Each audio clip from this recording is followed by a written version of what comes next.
جی sister السلام علیکم. بات کریں. السلام علیکم، کیسے علیکم ہیں سر؟ السلام. اللہ تعالیٰ کا احسان ہے. Thank you sister. شکریہ بہت بہت آپ اب کا. پہلی بات تو ولادت امام مہدی علیہ السلام آپ کو بہت مبارک ہو۔ Thank you thank you. آپ کو بھی بہت مبارک ہو. جی شکریہ۔ جی تو میں کال کر رہی تھی دہلی انڈیا سے، اور میں جی بریلوی سسٹر. فیملی سے تعلق رکھتی ہوں۔ جی تو میں ایکچولی اسلامک اسٹڈیز میں نے آنرس کیا تھا، تو تب سے میں مجلس وغیرہ میں جاتی ہوں، تو مجھے کافی کچھ سیکھنے کو بھی ملا وہاں سے۔ پر میرے نا کچھ ڈاؤٹس ہے جو میں نے کھمنی صاحب کی ویب سائٹ میں بھی میں نے ڈالے تھے، پر مجھے وہ کلیئر ہوئے نہیں، تو میں نے سوچا جی میں آپ سے ایک بار پوچھ لوں۔ جی. ایک ڈاؤٹ کا پوچھیں سسٹر. ایک ڈاؤٹ کا. Thank you sister. جی پہلا جو ڈاؤٹ ہے وہ یہ ہے کہ جب میں بریلوی میں تھی سنی میں، تو جو نماز ہوتی تھی نا، وہ فجر کی 4 رکعت، ظہر کی 12 رکعت، عصر کی 8 رکعت، ایسے مطلب عشاء کی 17 اینڈ مغرب کی جی 7 رکعت ہوتی تھی۔ پر جب میں شیعزم فالو کر رہی ہوں تو اس میں صرف فرض نماز ہی ہوتا ہے، مطلب کسی نے مجھے بولا نہیں کہ آپ نے سنت بھی پڑھنی ہے، نفل بھی۔ تو کتنے رکعت ہے وہ مجھے ڈاؤٹ ہے، کیونکہ میں جب نماز پڑھتی ہوں تو مجھے ایسا لگتا ہے بہت شارٹ پڑھ رہی ہوں، کہ 4 رکعت ظہر کی فرض پڑھ لیا، اس کے بعد پھر جی 4 رکعت عصر کی پڑھ لیا۔ تو یہ پہلا ڈاؤٹ ہے میرا۔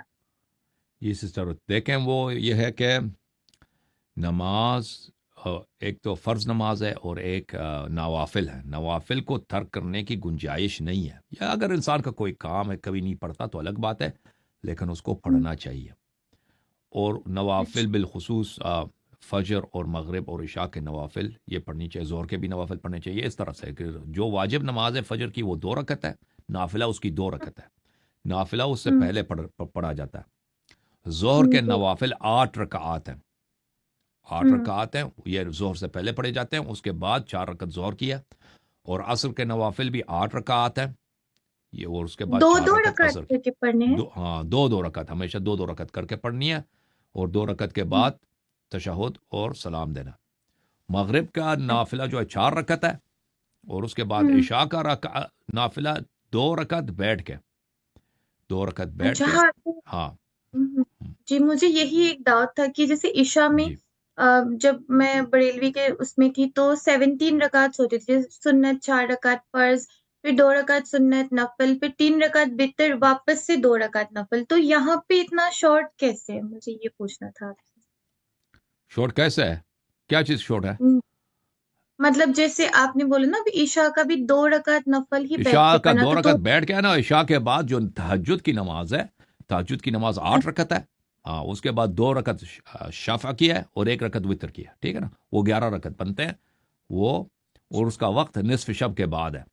آدھے رات کے بعد اس کا ٹائم آ جاتا ہے. یہ وہ- جی یہ اس کا. اور دوسرا سوال بھی ہے میرا آپ سے کہ جی تو یہ کل مائنڈ ملا مت کے کیجیے گا۔ 51 رکعت بنتے ہیں. 51 رکعت بنتے ہیں اور یہ ایک مومن کی نشانی ہے کہ دن رات میں وہ 51 رکعت بنتا ہے. اور اگر کوئی نہ پڑھ سکے تو اس کا قضا بھی ہو سکتا ہے. قضا بھی ہو اچھا سکتا ہے کہ انسان اس کی قضا بجا لا دے. جی ہاں. جی سسٹر. جی، اور میرا دوسرا کویشچن ہے، آپ پلیز مائنڈ مت کیجیے، کیونکہ یہاں پہ جی نا سب لوگ یہی بولتے ہیں کہ جو کوفے والے تھے جو امام حسین علیہ السلام کو دھوکہ دیا، جنہوں نے خط لکھ کے، تو وہ شیعہ تھے، اور اسی وجہ سے وہ اپنے آپ کو مطلب چیسٹ بیٹنگ کرتے ہیں اور مورن کرتے ہیں اس وجہ سے کہ ہماری وجہ سے امام حسین علیہ السلام شہید ہو گئے۔ تو اس کا اگر آپ مجھے تھوڑا سا کچھ جی پروف سسٹر. دے اس کا سکیں جواب مجھے۔ یہ ہے دیکھیں کہ شیعہ کا مختلف معنی ہے. اس زمانے میں کہ کوفہ جب اسلام ابھی نیا آیا تھا تو رسول صلی اللہ علیہ وسلم کے حیات اقدس میں اتنے لوگ مسلمان نہیں ہوئے تھے. جب رسول صلی اللہ علیہ وسلم کی وفات اور شہادت ہوئی ہے تو اس کے بعد فتوحات بڑھ گئے ہیں. تو کافی سارے اچھا علاقے فتح ہو گئے تھے اور لوگ اسلام میں داخل ہو گئے تھے. لیکن یہ وہ ہوں، سرکاری اسلام تھی جس میں اہل بیت علیہ السلام کا کوئی رول نہیں تھا. لوگ اہل بیت اچھا علیہ السلام کو نہیں جانتے تھے کیونکہ جو لوگ فتح کرتے تھے وہ اہل بیت علیہ السلام کے مخالف تھے اور دشمن تھے. شام فتح ہو گیا، اچھا مصر فتح ہو گیا، کوفہ فتح ہو گیا، عراق فتح ہو گیا. عراق میں یہ تھا کہ بعض صحابہ ایسے وہاں پہ مستقر ہوئے جو اہل بیت علیہ السلام کی شیعہ تھے. مثلا عبداللہ ابن مسعود وہاں پہ آئے، ہوں وہاں پہ رہتے تھے. اور یہ کافی عالم بھی تھے. حذیفہ ابن الیمان وہاں پہ آئے. اس طرح کے ہوں لوگ سلمان فارسی مدائن میں آئے، یہ خلفاء کے زمانے میں یہ لوگ آئے تھے. تو اس سے یہ اچھا یہاں پہ ماحول یہ بنا کہ یہ لوگ کچھ اہل بیت علیہم الصلاۃ والسلام کی محبت ان کے دل میں تھی، عراق والوں کے دل میں. پھر جب عثمان کے زمانے میں بغاوت ہوئی اور لوگوں نے، عثمان نے اپنے اقوام کو، اپنے قبیلے کو مسلمانوں پہ مسلط کیا تھا، اور اس کے گورنر جتنے تھے سب بنی امیہ کے تھے، اور وہ جو مرضی مسلمانوں کے ساتھ کرتے تھے، اور کہتے تھے یہ سارا ہمارا ذاتی مال ہے، جتنے اسلام کے کنگڈم ہے یہ ہماری ذاتی اور قبائلی مال ہے، اس میں جس طرح مرضی ہم کھائیں، کسی کو اعتراض کرنے کا حق نہیں ہے. اور عثمان جو ہے وہ وارث رسول صلی اللہ علیہ وسلم ہے، اس کی اطاعت واجب، اس کی کوئی مخالفت نہیں کر سکتا. تو یہ اس کے گورنروں کا یہ رویہ تھا لوگوں کے لیے ساتھ. تو لوگوں نے بہرحال اس کے خلاف لوگوں نے بغاوت کی، اور اس کو بالخصوص کوفے سے بہت سارے لوگ گئے، کیونکہ کوفہ جو تھا، شام جو تھا، وہ معاویہ کے ہاتھ میں تھا. معاویہ وہ عثمان کے اپنا کزن تھا. لیکن کوفے میں اس طرح نہیں تھا. کوفے سے اور مصر سے کافی سارے لوگ آئے، اور بالخصوص کوفے والے اور مدینے کے لوگ بھی تھے، مدینہ منورہ کے لوگ، صحابہ تابعین، یہ بھی عثمان کے خلاف تھے اکثریت. تو عثمان کو جب قتل کیا گیا، پھر ان لوگوں نے امیر المؤمنین علیہ السلام سے بیعت کی ہے. جب امیر المؤمنین علیہ السلام سے بیعت کی ہے تو امیر المؤمنین علیہ السلام نے بھی اپنا دارالخلافہ کوفہ منتقل کیا. تو امیر المؤمنین علیہ السلام کی حکومت کی وجہ سے یہ لوگ مزید امیر المؤمنین علیہ السلام کو پہچانے، اور ان سے اہل بیت علیہ السلام کی معرفت مزید بڑھ گئی، کیونکہ زیادہ عرصہ تو نہیں تھا، 4.5 سال ان کی حکومت رہی. ان کے خطبے دیکھے، ان کا سیرت دیکھا، تو لوگ ان کے کافی گرویدہ ہو گئے تھے. اب یہ لوگ جو تھے، یہ اس طرح شیعہ نہیں تھے کہ امیر المؤمنین علیہ السلام کو خلیفہ بلا فصل مان لیں، منصوص مان لیں. یہ لوگ ابو بکر عمر کو خلیفہ برحق مانتے تھے، صرف عثمان کو ظالم سمجھتے تھے کہ عثمان نے بیت المال میں خیانت کی ہے، عثمان کے مخالف تھے. اور معاویہ کیونکہ عثمان کا کزن ہے، اور وہ اس نے امیر المؤمنین علیہ السلام کے خلاف بغاوت کی تھی، عثمان معاویہ کے بھی یہ مخالف تھے. تو یہ جو اس زمانے میں عراق والوں کو شیعہ کہا جاتا تھا، اس طرح نہیں تھا کہ یہ شیعہ اس طرح تھے کہ امیر المؤمنین علیہ السلام کو خلیفہ بلا فصل مانتے ہوں اور ان کے امامت کے قائل ہوں. نہیں، وہ کہتے تھے جس طرح ابو بکر صحیح خلیفت تھا، عمر صحیح خلیفت تھا، یہ بھی صحیح خلیفہ ہے. اور جنگوں میں یہ سپورٹر کس کہتے ہیں؟ عائشہ کے خلاف اور معاویہ کے خلاف یہ سپورٹر تھے علی علیہ السلام کے. اور شیعہ کے لفظی معنی یہی ہے، شیعہ کے لفظی معنی یہ سپورٹر. تو یہ جو تاریخ کے کتب میں لکھا ہے کہ عراق والے شیعہ تھے، وہ اس طرح شیعہ نہیں تھے کہ وہ امیر المؤمنین علیہ السلام کو خلیفہ بلا فصل مانتے ہوں. وہ سپورٹر کے معنوں میں، یعنی پولیٹیکل پارٹیز کے میں جو کانفلکٹ ہے مسلمانوں میں، صفین کے جنگ میں، جمل کے جنگ میں، وہ سپورٹ کرتے تھے علی علیہ السلام کی. اچھا، اب اس طرح نہیں ہے کہ کوئی جس معنی میں ہم شیعہ سمجھتے ہیں کہ خلیفہ بلا فصل، اس طرح کے لوگ نہیں تھے. یہ لوگ بھی تھے، لیکن یہ نہایت کم تھے. کہ جو لوگ رسول صلی اللہ علیہ وسلم کو اس زمانے میں دیکھا تھا، ان کی حدیث سنی تھی، وہ غدیر میں انہوں نے بیعت کیا تھا، وہ بیعت یاد تھا، یہ لوگ تھے، کم تھے، اتنے زیادہ نہیں تھے. لیکن جو واسٹ میجورٹی لوگوں کی تھی نا، ان کو غدیر وغیرہ کا کچھ پتہ ہی نہیں تھا کہ علی علیہ السلام خلیفہ بلا فصل ہیں. وہ تراویح بھی پڑھتے تھے، وہ لوگ تراویح بھی پڑھتے تھے، اور ابو بکر عمر سے بہت محبت کرتے تھے. لیکن جنگوں میں علی علیہ السلام کے سپورٹر تھے. کس کے خلاف؟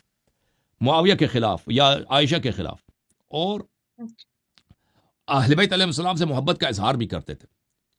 تو ان لوگوں نے، یہ عراق کے یہ لوگ تھے اور یہ شیعہ کہلاتے تھے. تو ان لوگوں نے امام حسین علیہ السلام کے ساتھ غداری کی، اور بنی امیہ نے بھی غداری کی. انہوں نے دعوت دی امام حسین علیہ السلام کو عراق آنے کی. جب بنی امیہ کے لوگ بھی تھے اس میں، صرف یہ عراق کے لوگ نہیں تھے، بنی امیہ نے بھی دعوت دی عراق آنے کی. اور پھر امام حسین علیہ السلام کو